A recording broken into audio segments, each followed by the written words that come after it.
తొట్టి పట్టే విధానాన్ని మీరు చూడండి. ఇలా అయితే బాగా ప్రెస్ చేయాలి. ప్రెస్ చేసి మట్టిని ఇట్లా జరపాలన్నమాట. లోపల నుంచి కొంచెం తడి చేసుకోవాలి. ఆ తర్వాత ఇలాగైతే జరుపుకోవాలి.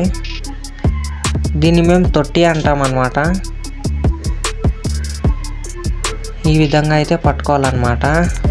దీంట్లోనే ఇక దాన్ని మళ్ళేస్తాం మేము. గల్ల కానీ సురాయి కానీ ఏదన్నా తయారు చేయవచ్చు అన్నమాట. ఇట్లా తొట్టి పట్టుకొని ఇట్లా అయితే చేసుకోవాలి.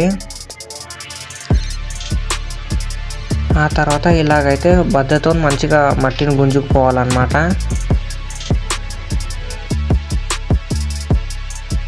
ఆ తర్వాత లోపల ఈ విధంగా అయితే అనుకోవాలి. ఇలా చేతుల్ని ఇలా బిగించి చేయాలన్నమాట. ఆ తర్వాత అయితే దీన్ని స్మూత్గా అయితే చేసుకోవాలి. ఇలా లోపల